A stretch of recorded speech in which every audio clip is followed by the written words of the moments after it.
Conversation. It's a pleasure to welcome to the program two people who are concerned with many in our society, what is generally referred to as the least among us, not meaning necessarily the least in terms of talent or capability, but in terms of the economic circumstance, that being the homeless, that too many of us walk by without paying any notice in a society that is not nearly enough attuned to the need of the least advantaged or the parts of society.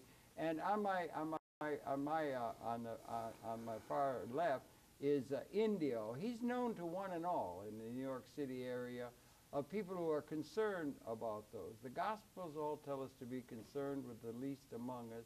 The political system and the general system is only concerned with, not at all concerned in a certain sense about the least among us. They're concerned about the rich and powerful that they can become part of. But Indio is an editor, or was editor of a newspaper called Street News, which was one of the very best newspapers in this fair city of New York City in terms of its editorial content for a long time. And he's also associated with an organization called Picture the Homeless. And Indio, it's so good to see you again, and I hear tell you're owner of that now. Guilty as charged. All right, yeah. Hope you can be putting that good newspaper out again. It had really good content, yeah. Howard, you're so kind. It's good to be on your show again. And I still think you should be in the main media. But people are jealous. With all due respect, I have more confidence in public access than I do in the main media in terms of something meaningful coming out of the people. I think if there's something coming that's really relevant in this time, there's need for new vision. And so I don't think it's going to come from the people that are comfortable. I think it's going to come from the people that are the people. And public access has the ability to be in touch with a whole lot of the people rather than the so-called experts that have messed things up so much, well, with all due respect. I hope that people adhere to your information, my information, and of course, Mr. Gene Wright's information. Beautiful segue over to Gene. Gene, it's good to welcome you. First, we just met today. I'm really happy to meet you. Any friend of Indio's is a dear friend of mine. And you're a board member of the Picture the Homeless, and I wonder maybe you could share a little bit of your own background, if you might share myself. I know Indio. I got him pegged right, from past experience, and it's all good. But share a little bit of your own background, and then we'll get into Picture the Homeless as an organizational structure, and then maybe also the general critique of society, New York, national, world, about the least among us. That is a call that all the Gospels said that we should pay attention to, and so does an ethic of editorial journalism, which says, what is it? It says, bring solace to the, no, I've forgotten the saying, but there's an ethic that I'll get to. But anyway, share with your own background, please. Yeah, but before I go into that, I want to thank Indio for introducing me and having given me this opportunity to be here today. Yeah. And as far as you made reference to, we just met, but I guess since I'm 72 and you just said you're 76, and there's a lot of commonality in us old school guys. And so Indio's up into the 72 right? also. So this is the old, so I feel like I know old guys. I feel like I know you already. Yeah, right. We've got a certain. But, there's some truth to that. But I was born in Anderson, South Carolina. Yeah. On July 1st, 1939, in the middle of American apartheid, and my grandfather had the insight and wisdom enough to try to get my mom to get me out of that situation as fast as possible.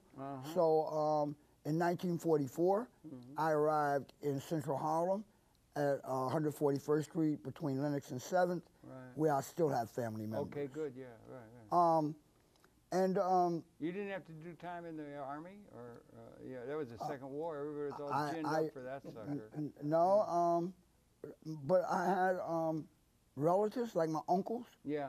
And my stepfather, because my biological father died of walking pneumonia when I was 18 months old. Walking pneumonia. So the only father I knew was my stepfather, but he raised me as best he could. Yes. But he was in World War II. Yeah.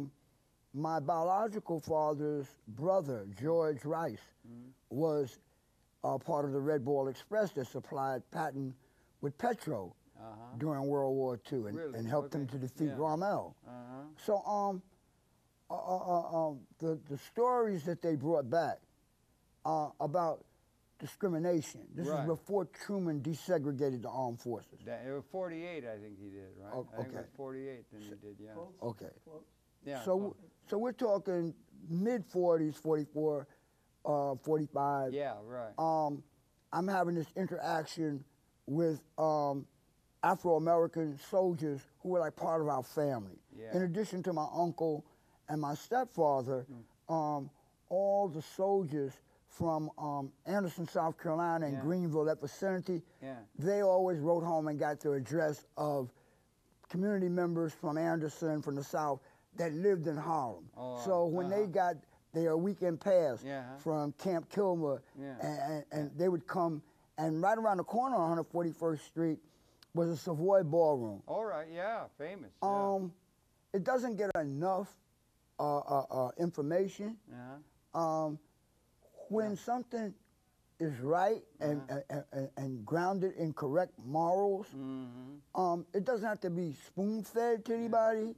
Because I can remember at Savoy as the difference, the paradox from Anderson, South Carolina, segregation. I can remember on the weekends at Savoy, white people coming from the village, learning how to incorporate the jitterbug with the Lindy Hop. Thank goodness. If it wasn't for that black community, we'd still be dancing the minuet, for crying out loud. Okay, but I'm saying, I can't remember. True fact. I can't remember one interracial incident, and we had less police. But that's interesting. Yeah, that's really interesting then. Yeah. Well, do you think that might have been because everybody was all patriotic and whatnot, and a common cause in the war against fascism in Europe? Maybe. I don't know. The country was all kind of united. You know? That was a factor. Yeah. But you didn't have mainstream media. Yeah. And right-wing evangelists. Yeah. Polarizing different segments of our society. All right. At that time. Right. Yeah. But you did have all the inequality. You had strange fruit hanging on all the trees down south. But I could remember when Joe Louis knocked out Max Schmeling. I remember that. There were as many white people cheering for Joe Louis as it was black people. Well, I was from Detroit, so I was really in Lewis's corner. Okay. Yeah, right. Yeah, he was a major figure. All of that and everything. But okay, well, and you were brought up that way and everything, and then you're right. I don't think the racism in the United States, particularly down in the South, but in general, was absolutely horrible. I think they just took away the identity worse than any other place in the world, I believe. It wasn't as bad in Europe because they didn't have the traditional slave trade that had brought those people here, and they wrested away all their identity, and it was Jim Crow and all that sort of thing. When Jack Pershing went to Europe, he said the thing he brought with him was Jack Crow, Jim Crow. He brought that to Europe and everything. But anyway, that's the thing. But I just wanted to allude to that because part of that history, personal history, is what shaped my character, my principles, and my commitment and my passion to social justice work that I do at Picture the Homeless. Okay, well, there was a lot of that came up in the general civil rights thing with Martin King and Malcolm and all the rest of it that happened, voting rights and so on. We made a little progress, but it was, as you say, apartheid. It was a horrible thing, the way the country was set up and everything, and I'm glad you've been able to find a focus that would be able to get past that, and it would be, I love it when, I used to go to a reggae place. I think I was the only white face in there, but that was really good music. It brought us together. As I got older, though, I kind of broadened my concept of what precipitated those kind of economic and social conditions. Okay. Started thinking critically. Yes. Yeah. I'm a student of history, and after Reconstruction, when the federal troops got pulled out of the South, the plantation owners were restored to power. So on our statute books, and a Constitution is amended with the Reconstruction Amendments, the 13th, 14th Amendments. Yeah.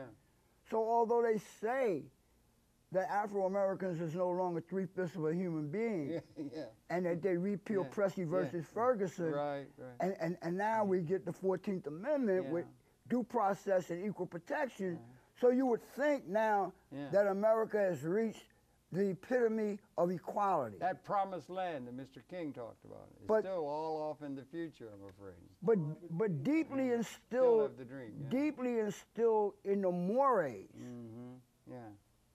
institutionalized and internalized in the national psyche. Okay, right. Is still this factor of racism that we still have to deal with. I'm hip. Yeah. Just this week, the Republican candidate that's running to try to be the president, Mr. Perry?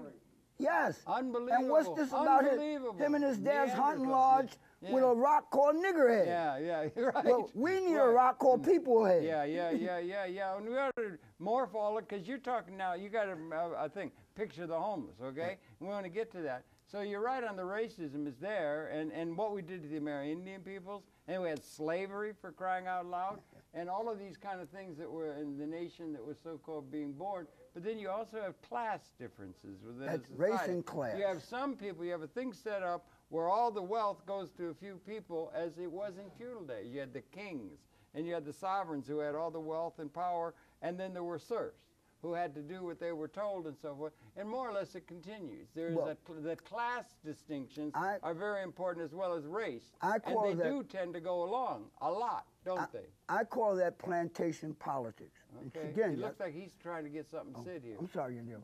The class, I like to break that down. Okay, do good. Being Native American, I'm going to show you how. You have upper middle, upper lower. Then you have middle upper, middle lower. Lower upper, lower middle, lower lower. You're doing shtick now, aren't you? You want to go to the right. So lower. How low can you go? Yeah. We go to picture the homeless. Yeah. The configuration of one organization that cares. We don't give a damn about the color, your creed, your religious beliefs. Right. What is the deal? We care. We're the answer to the so-called Bible, or the right way. We're trying to get that way. And the reason we're here is because Picture the Homeless gives a damn. Okay. And we care. And there's other people that care. And they march. So we have to do the way and protest. New York is protest city. It was done years ago down 125th Street before they even had the Adam Clayton Powell building. Then you have a tent city at Union Square. And you got this thing going on at Wall Street as we talk. We're in the second program. We're going to do after this one today. Is that thing that may it bloom? May it bloom across the whole country. Right. Yeah. Well, your mayor is going to bloom about what's going on. Well, all right. Yeah, but that maybe is coming. But it's been a long time coming, and it continues. And we shouldn't talk about, in a certain sense, I think we say, well, we got democracy and we got rule of law and all things, but that is all skewed toward those really who are already wealthy. I'm so glad everything is skewed toward that. There's nothing skewed toward helping the least. And these things come along out of the Republicans is like something out of some horror now. They're going to do away what little thing was done. Little food, take away the food, take away the education, take away the Social Security, any of those kind of things that had been hard won by some of the more liberal elements of the society. And it's a hell of a note. When you in Indio allude to the classism that exists in our society, in contemporary American society, which exemplifies the polarization, which allows the few elite to exercise continued hegemony over the masses, which is why 10% can control 90%. Yeah, no, yeah. Is with splits and divisions. I think it gets worse than even 10%. It's really about 1% who own all the assets. I mean, 5% own all the assets. That's why I They have all call the ownership. that's why I call that a manifestation of plantation politics. Well, plantation used to be owned Because by you used to take the poor whites Uh-huh. and make them the overseers Yeah, over the slaves, yeah, yeah. and they never bothered to conflict with the master over economic interests because they were too busy feeling superior Well, they to the slaves. They used to talk about field Negroes and house Negroes, So right? now, Yeah. so now, when you allude to democracy, Or white. how democratic is our society? In fact, not in theory, in fact, when through Picture the Homeless, we found so many abandoned buildings being held in abeyance with major financial interests, like the ones we're petitioning against of Wall Street. Okay, yeah. Those financial interests are in bed with the bankers. Oh, yeah, yeah, yeah, yeah, yeah. And the real estate And we industry. found J.P. Morgan Chase holding a lot of this abandoned housing stock.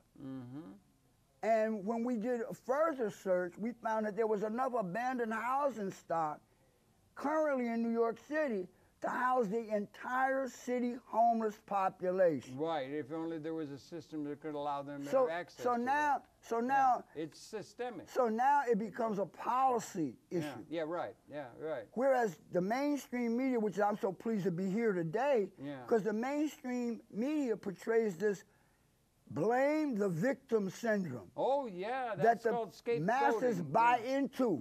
And when they see a homeless person on the street, Uh-huh. something's wrong with that person. Yeah, it's their fault for not being initiatively oriented. I've been privileged to speak on behalf of Picture the Homeless in different educational Venues. forums. Yeah, yeah, you're right. And I always open up, especially with the high school and college kids, take a small piece of paper, Uh-huh. and when I say the word homeless, write in one sentence or less the first thing that comes to your mind. And I get answers like alcoholic, substance abuser, mentally impaired. I almost never get single mom with children to raise, Yeah, yeah. which is the fastest rising segment of Is the that homeless right? population Is that right? nationally. Is that true? Yes, it Single is. mom with mom's homeless. The Sleeping in a fastest- box or the something. fastest- What a horror. the- Do we let something like that come? Fastest rising segment of the national homeless population is single moms with children to raise. And we allow such grinding poverty situations to exist for the huge majority of the world population. And there's places around the world.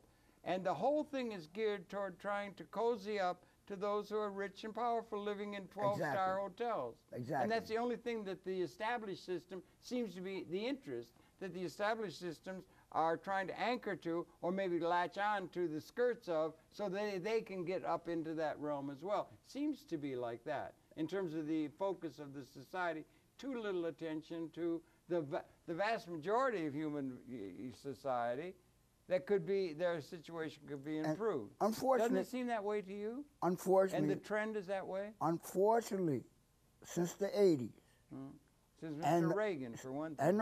and the rise of Thatcher, Reagan, Yeah. neoliberal Yeah, economic theory. not to mention neoconservative Okay. and It evangelical. all works in conjunction. These people are very smart Yeah, through places like venues like the Heritage Foundation Right. and the Manhattan Institute and the Rand Corporation. and people like the Koch brothers. And you like to- the you Koch like to brothers think- are getting all the money in the world, and they're putting it into all kinds of Peop- right-wing venues. People and like media. to think that back to democracy, the state of democracy in our country and in our city, people like to think that the people, through their representatives, implement policy.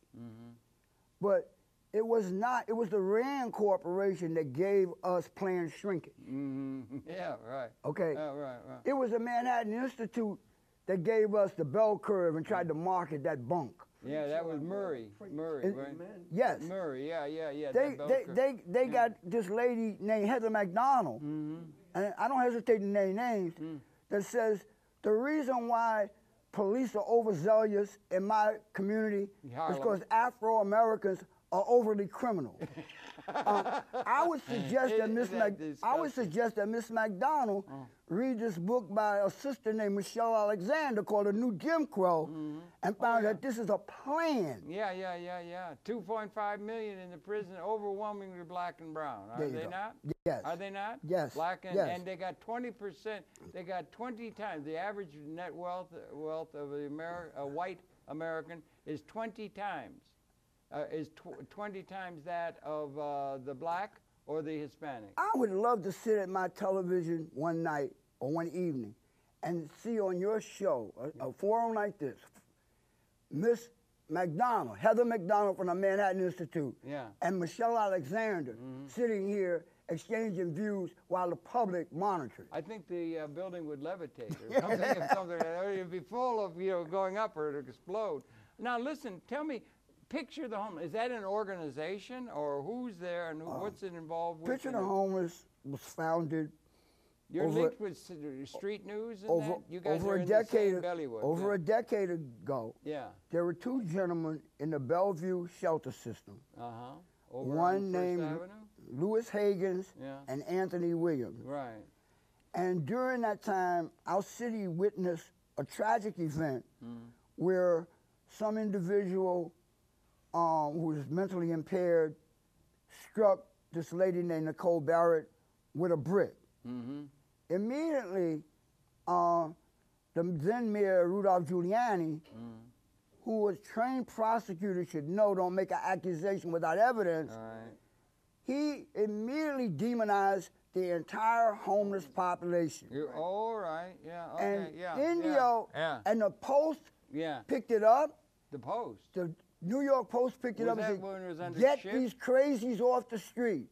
And Indio, at that time... Well, who picked it up, the Post? The New York Post. New York Post, under the Murdoch? Of course. It used to be under the Schiff family. That was a hell of a good paper at one time. But it goes back to one Soon as Giuliani floated out there that, in his opinion, because there's no credible evidence, a homeless person had struck Miss Nicole Barrett.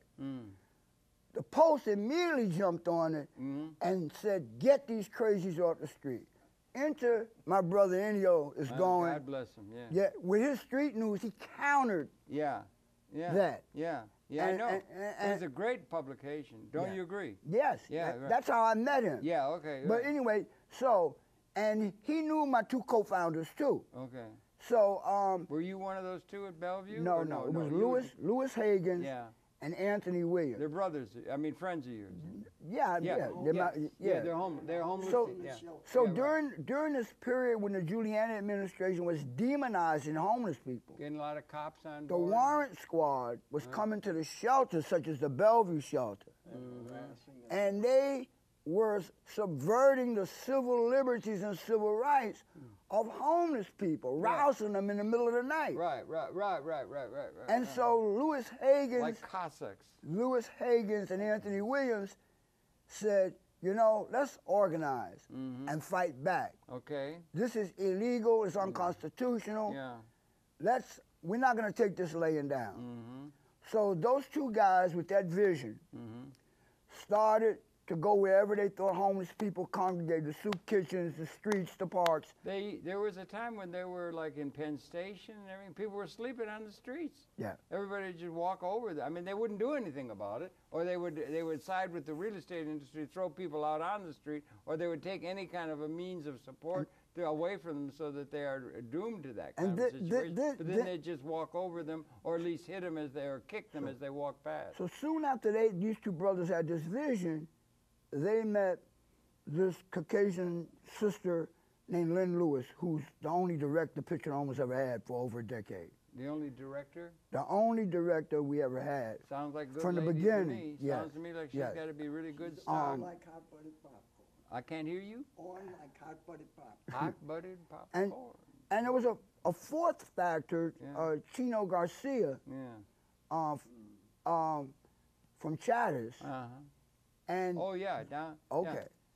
that's over the Lower East Side. Right. Yeah, right. So Chino Garcia and Chavez used to let Anthony and Lou and Lynn hold their meetings in their space. We had no, Picture the Homeless had no space there. Yeah, you got a space. You're homeless, you got the finally, open sky.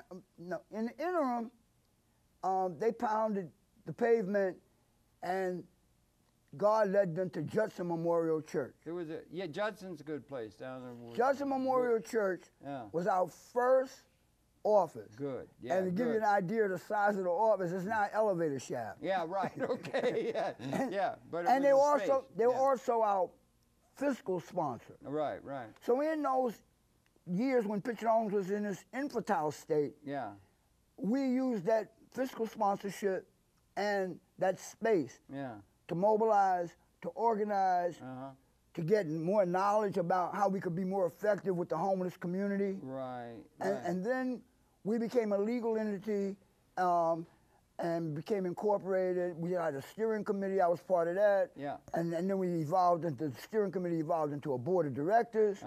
And we moved to 116th Street. 116. And Lexington. We stayed there a couple of years. Pardon? Spanish Harlem. Spanish Harlem. Is that still Spanish Harlem? Yeah. Okay. And we made a presence there while we were in that community. We were there a couple of years, and then the lease expired, and we couldn't afford the escalating rents. Right. So then we found another church at our current address on Morris Avenue in the Bronx. In the Bronx. And then we signed a long-term lease there, and now we have a whole building. You're still there now? You got a whole building? A whole building. Okay, you got a little support for the organization and that kind of stuff? Are there some of the citizens supporting that and so forth? Is there some way they could be in touch with you and lend support to that effort? Or maybe we could spell it out. You got Picture the Homeless. Yeah, and there's the contact information. It's a housing crisis, not a homeless crisis. Okay, talk to that theme. That's a flyer you got. Picture the Homeless, and I see the sub note. It's a housing crisis, not a homeless crisis. Maybe you could talk to that, Indio. What's meant by that, and what's the implication, so that we can understand the reality a little better. How did you and Street News what led you and Street News to get involved with Lou and Anthony and Lynn? I'm interested to hear that. Well, Anthony and his partner, before he died, God bless him, came to us and asked if we could do something about what was going on. Yeah. And what was going on, you had Giuliani's, Crunchies, beating up people. Yeah. Now, a lot of cops, You remember Animal Farms? Yeah. You mean the book? The book. Yeah, sure, yeah. Some Same animals concepts. all pigs, animals are equal, but some pigs, are more. The pigs were always on top. Mm. The horse was the worker, because he was for the cause. So we became workers. We became the heads. Picture the Homeless fought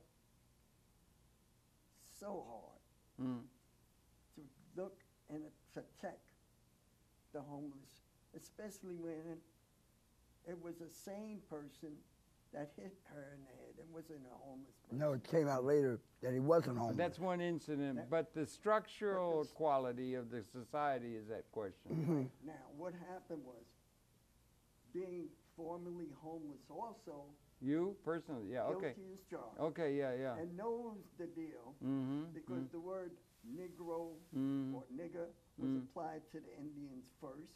Yeah, you're of a Marion Seminole. Cherokee, yeah, right. And Seminole, which were unconquered. Trail of the Tears. Yeah. Trail of Tears. Right. But in Florida, the Seminoles allowed black, white to join them and integrate, and they were never conquered. That's good. Yeah, right. Go to the War of 1812. Yeah. But dealing with Picture the Homeless. Yeah, go ahead. Yeah.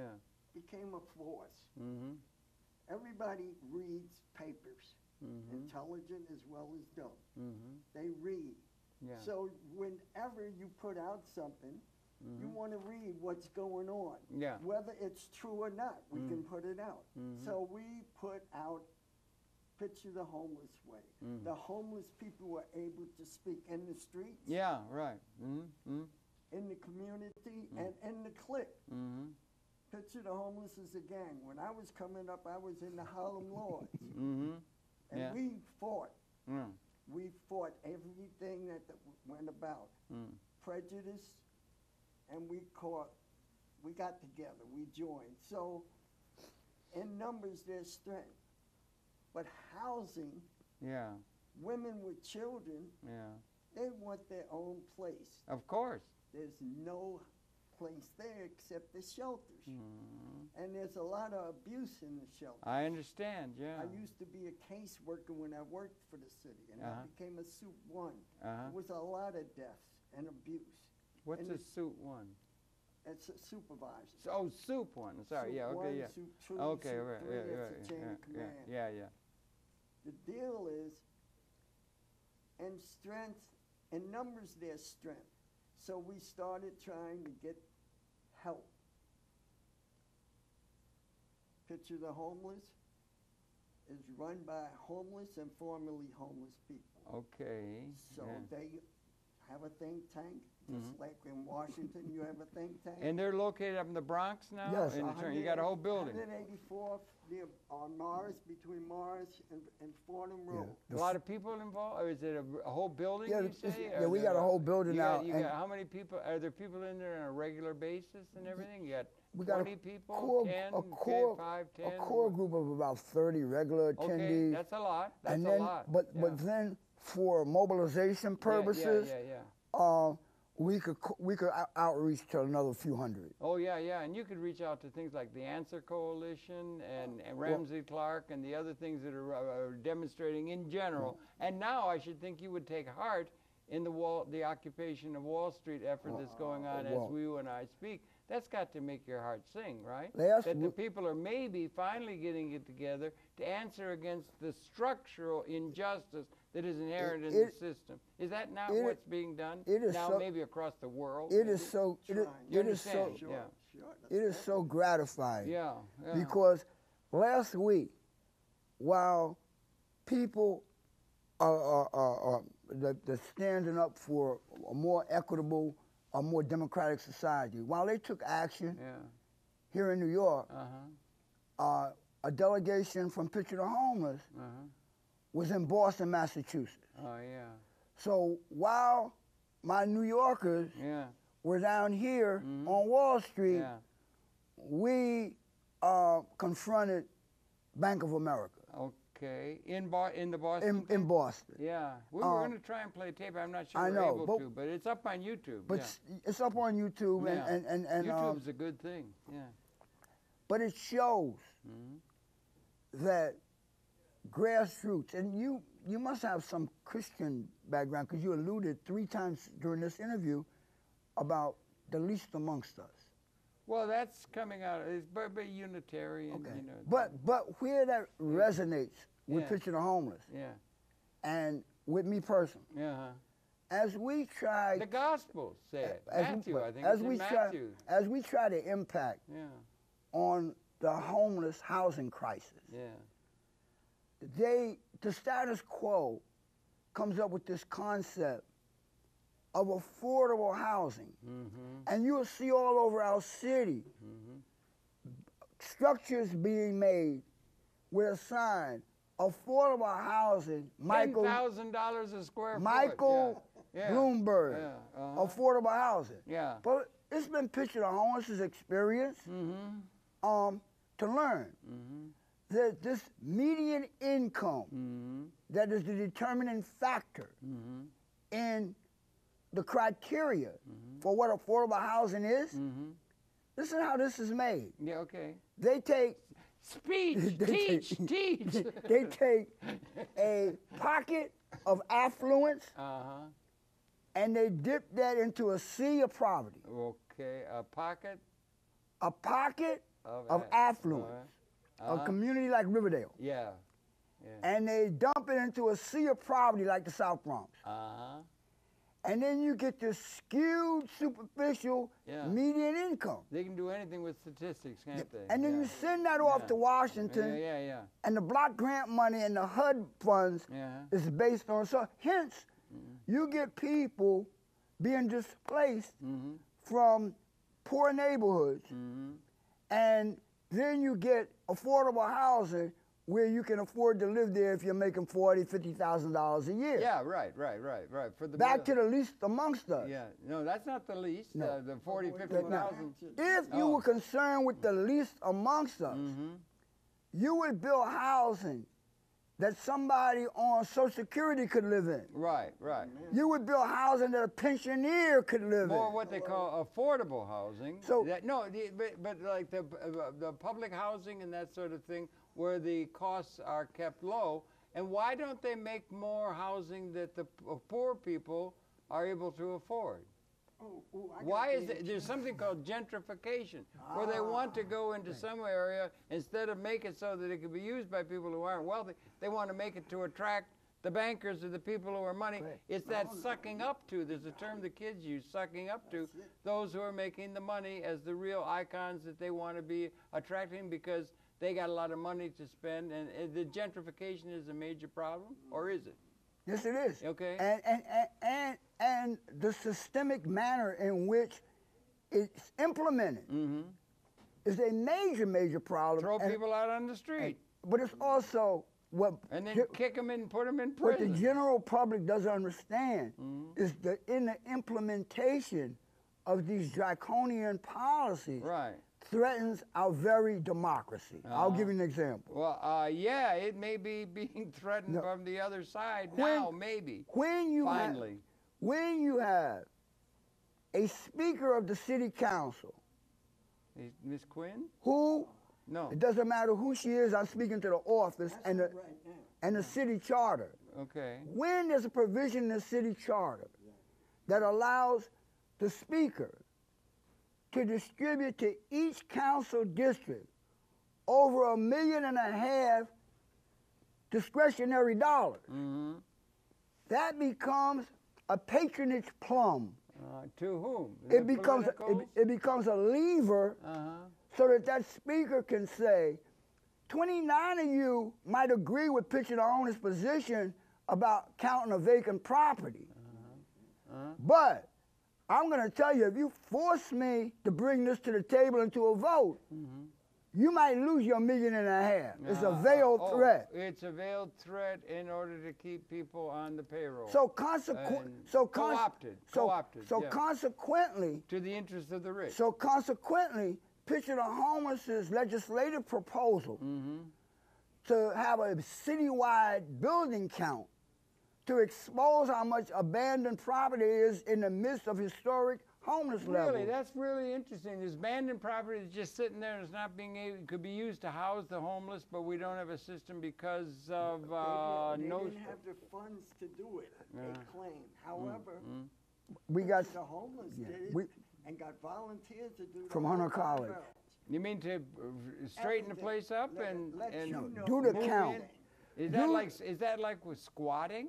No, they have no. First, it's not. no. It's First, okay. you count the available, underutilized. Is that a matter of property. the record? Do we Yes. know how much available housing? No, how much enclosed space with heat and water and gas and everything there is that is there, What- just sitting there not being occupied or used? Structurally sound, Is it structurally sound buildings Yeah, right. Okay. being held in abeyance. Why is it held in abeyance? Hoping the market Because will go up. the owners, exactly. Okay. Because the market hasn't bottomed out yet. And the real estate market looks lucrative now.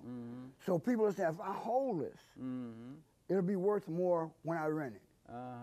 So Is there a conflict between the homeless, let's say, and all their allied people from street news on other issues, and so a lot of money wasted on wars in Afghanistan and Iraq, unfunded and all that. Of course. And, You know you're that. allies. You're allies. Watson. No, but what I'm trying to say is there a conflict between that, and then let's just say the real estate industry in general, commercial and residential. Is there a conflict there that's serious and likely to come to focus? And does it come to focus in your research and your presentation? Of course, there's a correlation. Okay. And the correlation This is real estate city, I think, New York. The correlation is multifaceted. President Eisenhower warned us about the defense industrial complex. They call it the military industrial. But- You know, that was originally, I believe, I'm not sure, but it was called, he warned against the military industrial complex. Yes. But it was also, I think it was the military industrial, I think, scientific complex. I don't. I think I don't it was, remember but the they word took that off. scientific. Or may have been educational. But its concept was But it valid. was a thing that had to do with mass psychology. It This- was, but they took it off. Military industrial. this concept- and they're definitely in the saddle. this are they concept not? was go down to Washington and Crystal City and the lobbyists. That's what's running the system. They're So just absolutely that's- throwing money at the Congress people. These transfer payments, and defense military complex is only one. Yeah, As astute as President Eisenhower was, yeah. he didn't see that Bloomberg would come after Giuliani, criminalize homelessness, and industrialize homelessness. Oh, industrial. So now we got a What does homeless. that mean, industrial? Oh, you've got it's an industry. social workers or something? Or Yeah, what? I yeah. don't know. What does that mean? Okay, when I was hanging out in the streets of New York Yeah, during a period when I wasn't spending my time so productively, yeah. I got to know several hotels in the Midtown area, and we called them flatback hotels. Flatback, Quick what is stay. Quick stay Flatback, flatback. what does that mean? One night. Or a place to 2 crash nights. or something. Sure. Yeah. Also, there's plenty Sex of workers. time. You had prostitution. So Yeah. you could hustle. Yeah, It yeah. was a hustle. That was flatback. Flatback? Is that what you Yeah. call it? Yeah. Flatback. Is that like Damon Run? You ever read any of Damon No, Runyon? well, it was- Damon Runyon romanticized all that kind of stuff, you know. So, Yeah. so now those same structures are now part of the policy that Bloomberg has come up with in conjunction with the owners of these hotels. They got steady clientele now because you're swept off the street and you're put in one of these previously flatback hotels. Well, you put people who Now were they call it homeless- transitional no, housing. They put the people who were homeless in those places. Now they call it with transition. some sort of a payment from the they government call it to trans- meet the costs and that. They What- call is it. that. Are you bad mouthing that idea or what? Well, I'm they call it transitional housing. well, all right. And yeah. then in order, Give me the real scoop. okay, yeah. when you go in there that night, the next day you see a social worker Yeah. who takes your social security number and sends you to the Department of Social Services where you are eligible for a check, All right. and the check goes to the owner of the facility, but it never transcends. They call it transitional housing, but it never transcends into permanent housing. Never That's why I call it an industry. Uh-huh. So now we have. So But hold up, but it's a way to get some money from the Social Security system of people who are supposed to be protecting many of the least among us, particularly in the senior years.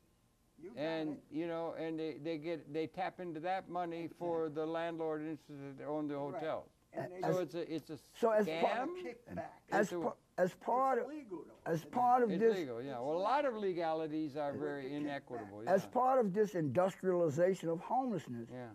we see, especially in poverty-stricken neighborhoods, Mm-hmm. seniors being institutionalized, taken out of their community setting, put into something called a senior citizens home. Right. Is that happening in all layers of society? When people get older, they ship grandma off to the home. No, You know, that happens because people tend to deteriorate. when I grew up, Yeah. and even our southern tradition when we moved north, Mm.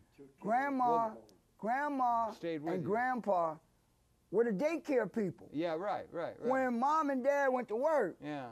grandma that's and part of- grandpa watched the kids. That's part of the extended family. Now they ain't got time for family because they got to go out and try to have some job doing some bureaucratic thing. Or So now something, yeah. poor mom has to pay daycare. Grandma and grandpa didn't charge for daycare. No, right. And now we need more police to watch the kids Mm-hmm. because the elders are not sitting there saying, Johnny, if you don't stop doing that, I'm going to tell your mother when she come home. And then the police are stopping and frisking all the time up in Harlem and sending everybody off to an industrial complex of prisons all over That's the the country. third one. And it's So here's the multifaceted transfer of payments, the institutionalization and exploitation of poverty, Yeah. which disproportionately impacts minority, communities. Right. But I assure you, if it works here at that level, pretty soon these greedy corporate elites will go after what's left of the middle class. Yeah, yeah, they will. Yeah, they would try to do that. Yeah. So I often say a picture of the homeless, when you protect Picture everybody except for 5%. when you protect the civil liberties and the civil rights. Picture the castle with the king in the castle with all the roasts and the moats and the alligators, and then the rest of people wallowing around in the mud. That's what they want, begging for some sort of piece of something thrown over. When Jane Doe or John Doe, New Yorker, sees a police officer exceeding his official duty, vamping on a homeless person. Vamping?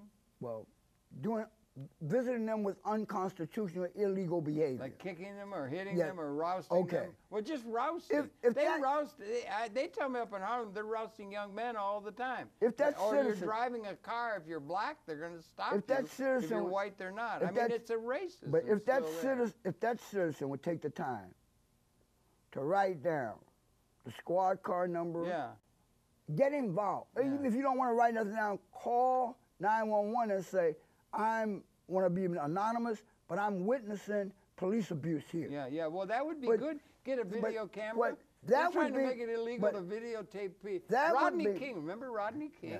But that would be, what I'm getting at, that would be an insurance policy. Yeah.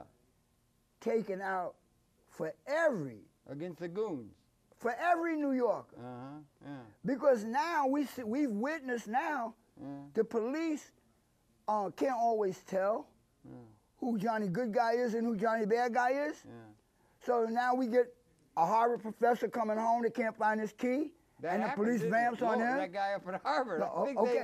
We get you black. You come with me to the we get the Caribbean Day Parade, Labor Day. Yeah. And we get a city council person and a person that works for the public advocate getting vamped on.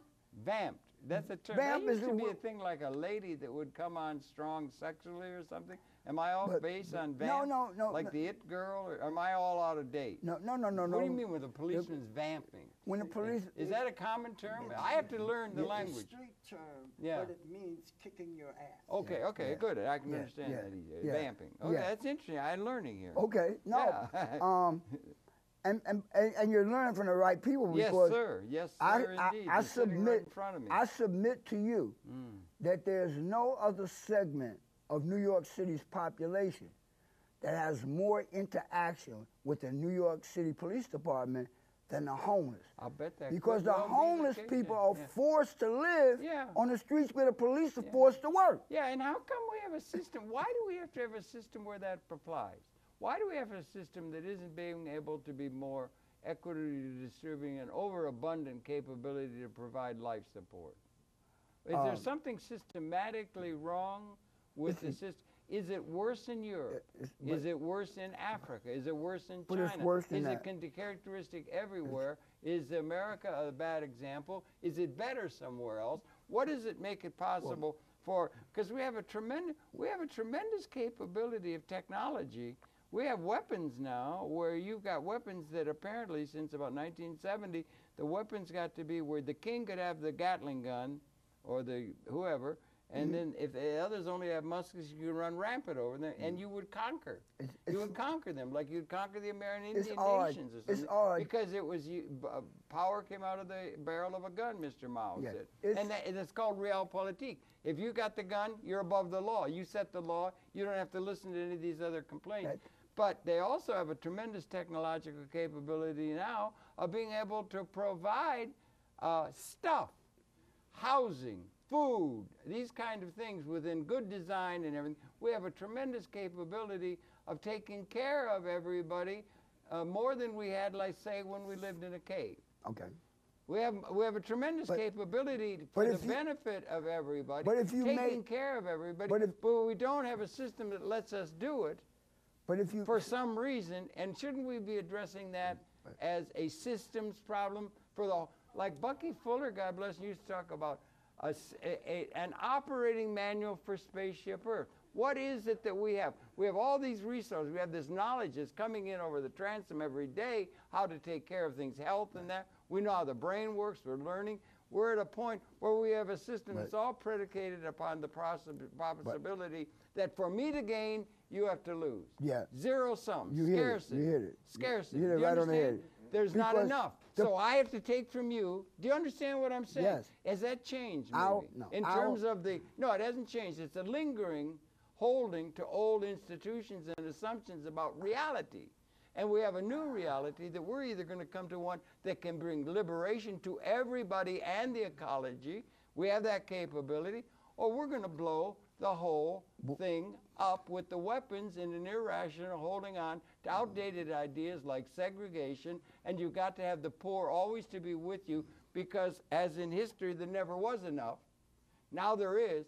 There's been a transition, and can you understand what I'm trying to say and why I'm so frustrated? I want to vote for you, Harold. You need to run for office. You got it.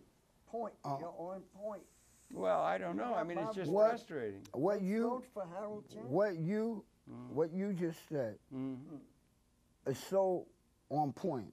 You think so? From your I know. perspective, I'm being going to really wise? I'm going to tell you why. Okay. First, I'm voting. your reference, I'm not running your for it. reference to the Gatling gun. Yeah. That Well, the Gatling gun was an American invention Yeah. that helped annihilate the Native Americans. that's right. And also But allowed then- Britain to But override then, but when it got to Britain and South Africa, Oh, yeah, yeah. but when it got to and Britain, South Africa, bad. when yeah. it got to Britain, they call it the Maxim gun. Did they But really? it was the That was the same Maxim, technology. yeah. But Yeah. here's the point. Cecil Rhodes. Now, Cecil Rhodes, I read his bio. Did you ever read his bio? Cecil Rhodes. Unbelievable racist. Cecil Rhodes did not have the money to purchase the new invention, Gatling/Maxim gun. Oh, really? Do you know who gave him the money? No, I do not. The Rothschild banking house. Well, there you go. Rothschild's So- building up. That's from the so- banking in ancient so- Venice. so I mean, who- the compounding money, the Who- saved money. Who lent the power. money to people in New England to build a slave ship? Lloyd's Bank of England. Lloyd's, yeah. Barclay Lloyd's, yeah. Bank of England. Yeah, right. That's accumulated capital Dur- representing established Let's connect the interests. dots here. And now it's During- the J.P. Morgan during- and so forth. Let's connect the dots. During our Industrial Revolution, Yes. when the Rockefellers got enough wealth to make their own Chase Bank, when the Mellons got enough money to make their own bank, How did he do it? who did they jump in bed with? Yeah. But the international banking conglomerate Yeah. that had always exploited the Is masses. that Rothschild? So now we have a global Yes. banking cartel That runs the world. on what kind of ideology? Who's? The ideology that comes Uh-huh. from Who? Rothschild, who made a statement that said, "I don't care who governs as long as I control the money." Yeah, okay, well, that's true. He did make that statement, Yes, and he that's did. true because that's what runs the world. And it's just as true now as it was then. Yeah, but it's now to a point, if I may, you could have said that when we came out of it, 200,000 years, we're all one thing, we're all African, right? We're all African. We know that now, Yeah. scientifically. Yeah. I We're just, Homo had my sapiens. I just did my DNA. Did I tell you that? I got a thing tracing a marker on my Y chromosome. You might be my cousin. 60, no, we're all cousins. Okay. Because 60,000 years ago, scientific, my ancestor, personal to me, was in Abyssinia, in Ethiopia. 60,000 years ago, they can trace it now. It's That's amazing. great. We can. So we're there, and when we came out of the cave, or we were there 200,000 years, all the resources were here. All the oil, everything was there. But there was a technological interface that came where we could make the world different. And we've gotten to the point now with the extended consciousness, very unique to us. I mean, another creature can extend your consciousness and make the world different than in an Eden-like sense the creatures encounter the world, right? Seems. So now they got, and what they use that for, Da Vinci was mostly recognized by the Medicis who ran Florence, not so much because he could make a beautiful sculptor or something, but because he could make a siege machine that gave him an advantage politically Exactly. over the tribe in the other village. You can go conquer them, steal their grain, become strong with your tribe. It's called realpolitik. It still rules. Does it not? Does No, it you're not? right, you're Does right. it not still rule the political elite? So in And order, the weapon systems then gave them the advantage that allowed them to walk such big league boots all over the world and conquer people of lesser nature. I mean, those weapon systems finally got to the point from modeling, because we get, we get the big boy. It finally got to the point where the weapon systems became ever more destructive, and they got to the point, even in '62, they weren't at that point yet when we had the Cuban Missile Crisis, but with the hydrogen teller, hydrogen wave weapons, gas systems and that, biological weapons, that the weapon systems that exist in reality, not just theories, the weapon systems that exist are, or became, about 1970, species lethal. That is, if they were unleashed, like we did in the Second World War, and there was a spasm of hatred and all that is pouring out, and they say it'd have to unleash the weapons of the United States of America, something that would do that, that it would wipe out the entire species. That's an existential new reality. Sure. Is it not? No, you're we right. were protecting the Second World War. We're trying to kill each other. You know, Slaughterhouse Five, well, and firebombing Dresden, firebombing Tokyo, trying to kill. We were impotent at the level of species. That's past. It's a new era. And on the other side, there's got to be an adverse side ratio or component that we have an unlimited, we have an essentially new capability to provide life support for everybody. Bucky Fuller summed it up. We need an operating manual for Spaceship Earth, and we were transcending material scarcity as an ontologic reality. Do you understand what I just said? Yes. There's enough for all. Of there course. is enough. There is enough. There is enough. And all of our institutions are predicated. How can we size up and steal that of which there is not enough? Do you understand? Yes. There needs to be a new understanding of ontologic reality. Well, and it's not coming from our political class. It's not that the understanding for our people that need it so badly will not come by osmosis. There needs to be more shows like this one that I'm privileged to be on. There needs to be more Picture of the Homeless show. That's what we Maybe need. both. Yeah. But the public has to be dragged from its polarization. Well, they're all from co-opted, its apathy. aren't they? Well, that's our job. It's like, no, they're all co-opted by the media. They're trying to sell Wheaties, Democrats, rather than Republicans, cornflakes. Here's my pet critique. We only got a couple minutes left, so well, round it up. I got to quick. give him my Get down pet right to the critique point. Get down. on the free Get market down economy. Through multinational pharmaceutical corporations. Cheap generic drugs are kept off the market. Oh, yeah. And not allowed to compete in a free market economy. Because with name brand drugs. In general, that's a metaphor for the whole human condition.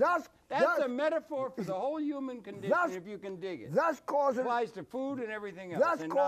Thus causing over 20,000 Africans to die per day of preventable disease. Yeah, but do you understand the larger issue, brother? What you said is that's a metaphor for the human condition. We have a capability that we can't allow to realize the benefit of everybody because it has to be preserved for those who want to get even more for themselves. That's why I use it. That's the metaphor for the world. That's why it's got to be questioned.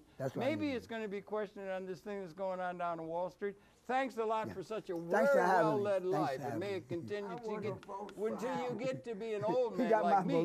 When you get to be an older man like me, you young stud, you're doing well. And thank you very much for viewing. It's your pleasure.